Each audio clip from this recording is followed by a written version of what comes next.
Selamat pagi dan salam damai kepada semua pendengar sentapan firman Tuhan. Hari ini Rabu 3 Maret 2021. Kita akan mendengarkan renungan melalui Injil pada hari ini yang diambil daripada Matius bab 20 ayat 17 hingga 28. Mari kita sama-sama mendengarkan. Ketika Yesus akan pergi ke Yerusalem, Ia memanggil ke-12 muridnya tersendiri dan berkata kepada mereka di tengah jalan, "Sekarang kita pergi ke Yerusalem dan Anak Manusia akan diserahkan kepada imam-imam kepala dan ahli-ahli Taurat, dan mereka akan menjatuhi Dia hukuman mati. Dan mereka akan menyerahkan Dia kepada bangsa-bangsa yang tidak mengenal Allah, supaya Ia diolok-olokkan, disesah dan disalibkan. Dan pada hari ketiga Ia akan dibangkitkan."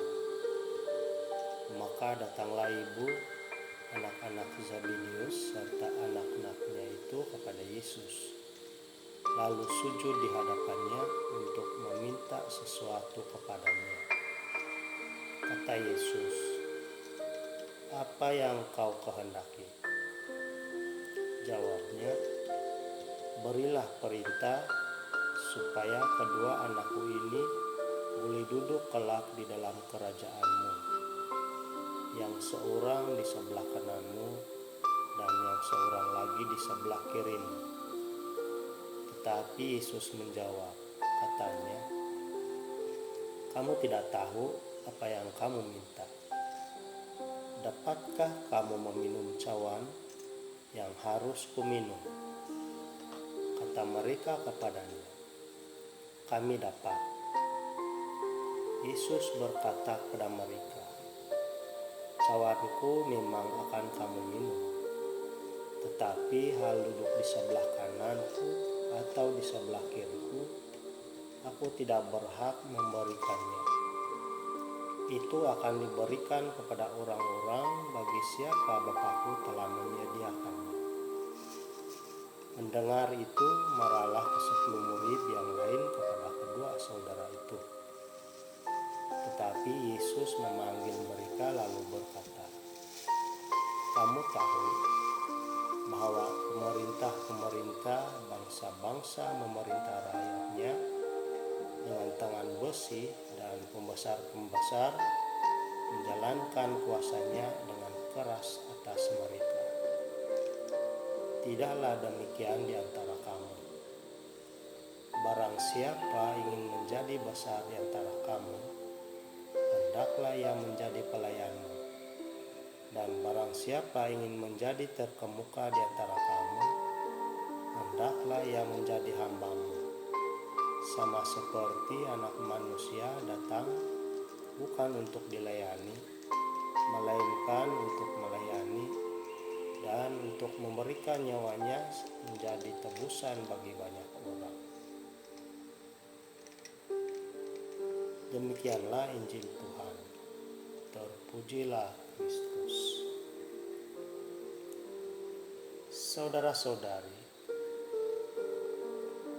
bila kita sudah menjadi pengikut Yesus Kristus,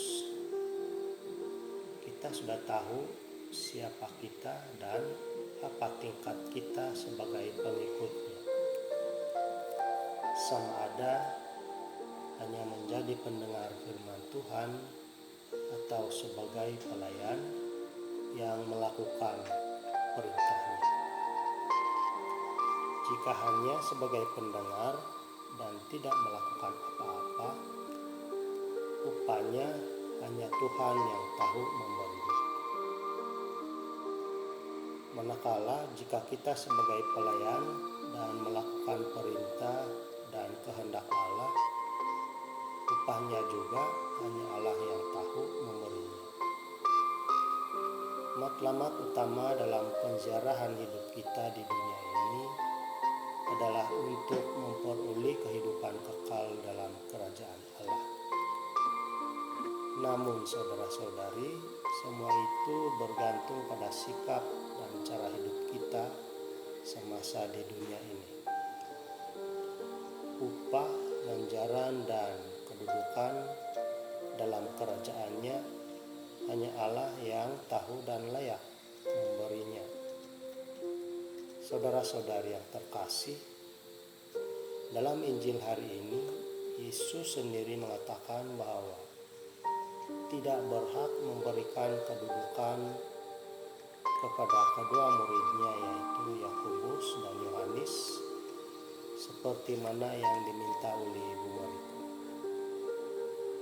Justru hanya Allah Bapa saja yang berhak memberikan tempat dan kedudukan kepada siapa Dia berkenan. Nah, jelas sekali bahwa Yesus menekankan kepada murid-muridnya, juga kepada kita semua pada hari ini sebagai pengikutnya, tentang kerendahan hati. Sebagai pengikutnya, perkara utama yang patut kita lakukan adalah, terutama juga pada masa prapaskah ini, ialah memperbaiki hubungan kita dengan Allah.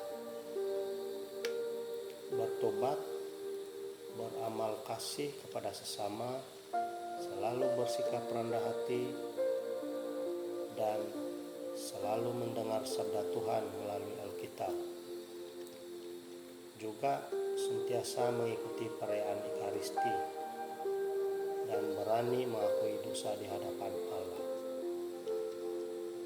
Saudara-saudari, janganlah kita hanya tahu meminta melalui doa-doa setiap kali kita berdoa, tetapi apabila kita sudah memperolehi apa yang diminta,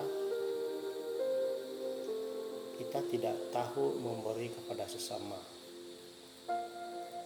Karena bila kita memberikan kepada sesama, bermakna kita juga memberi kepada Tuhan. Janganlah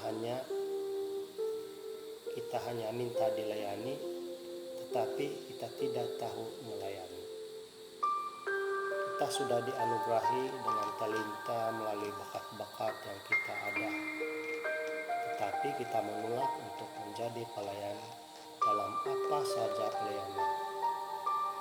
Itu juga boleh dikategorikan sebagai tidak ada kerendahan hati. Saudara-saudari yang terkasih, manusia memang sukar untuk melakukan perintah Allah, selalu melakukan penolakan, tetapi mau yang terbaik daripada Allah, tapi tidak sanggup untuk menjadi pelayan. Manusia hanya selalu mengikuti kehendak daging yang boleh binasa, tetapi menolak kehendak Roh Kudus. Selalu meminta-minta sesuatu yang kita sendiri tidak pasti. Saudara-saudari, marilah kita belajar daripada kata-kata Yesus, yaitu barang siapa ingin menjadi besar antara kamu, hendaklah ia menjadi pelayanmu, dan barang siapa ingin menjadi terkemuka di antara kamu, hendaklah ia menjadi hambamu. Sama seperti anak manusia datang bukan untuk dilayani, melainkan untuk melayani, dan untuk memberikan nyawanya menjadi tebusan bagi banyak orang. Matius bab 20 ayat 26-28. Saudara-saudari, kita sememangnya sudah menjadi pengikut Kristus melalui pembaptisan yang kita telah terima, dan kita juga telah diutus untuk menjadi pelayan-pelayannya kepada sesama di dalam kerajaannya di dunia sekarang ini. Dan apabila kita sudah menerima perutusan itu dan melakukan melakukan pelayanan, janganlah kita mengharapkan apa-apa balasan. Lakukan dahulu pelayanan dengan seikhlas hati, amanah dan penuh tanggung jawab sebagai pengikut Kristus. Upah dan kedudukan pasti Allah sudah menyediakan sesuai dengan usaha dan pelayanan kita masing-masing pada hari di mana kita bersama-sama dengan Allah di dalam kerajaan-Nya yang kekal. Tuhan Yesus memberkati kita semua dalam nama Bapa dan Putra dan Roh Kudus. Amin.